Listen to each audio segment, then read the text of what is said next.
Let's DIY a cute little Easter planter box using supplies from the Dollar Tree. I'm going to start with one of their wood bunny signs, and we are going to cover this with burlap. I found this great burlap at the Dollar Tree that has the teal polka dots all over. So cute. If you just have regular burlap and you want the polka dot feel, I think it would be pretty easy to paint that on. You might want to use one of those little sponge stencil daubers from the Dollar Tree. I just sketch out the shape of the bunny on the back of the burlap so I can cut this down to size. It might be a little bit easier to cut if you iron your burlap, if you get it from Dollar Tree. It does like to curl up a bit just from the way that it's packaged. I'm going to cut this down to size, cutting around the ears and the rest of our little bunny. This is going to be the background for our planter, and the planter box itself is going to make this stand up on its own. To attach it, I'm just going to use Mod Podge. I just do a nice medium coat of Mod Podge all over and then lay the burlap on top.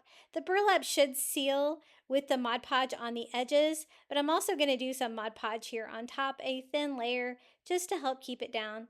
Might not have needed to do that if I had ironed it a little bit, but I'm trying to cut down on the fraying as well. I like a little bit of the frayed look. I think it looks cute, but any of the strings that are too long, I just trim down.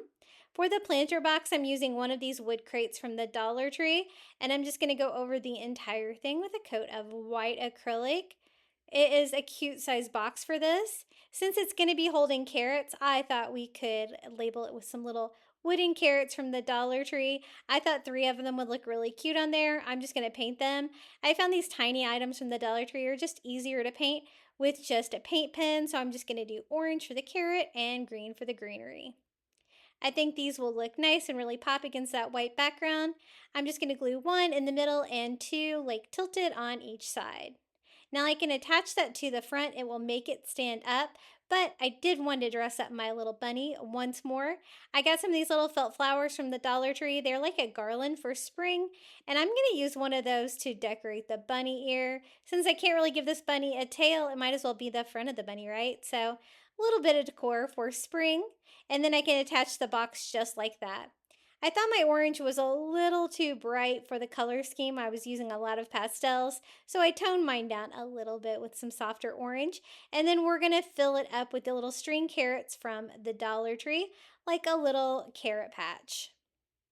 For the Spanish moss, I just put that in there instead of like a potting soil. It gives you that brown effect and it looks really good in there, and it fills up all the voids in between the individual carrots. Then I thought I would add a little bit of greenery too. These little greenery plants from the Dollar Tree look a lot like carrot plants, and I thought it would give it a fun like garden feel as opposed to just leaving the greenery on there that's on the string carrots. I think it's ready to go. I'm going to attach it to my bunny with some hot glue right here, making sure I line it up to the bottom of the bunny. This is going to make it freestanding, and it's a really cute little bunny carrot patch planter. Here it is. If you would like more Easter Dollar Tree DIYs, you should check out my YouTube channel at Crafty Beach. And until next time, happy crafting!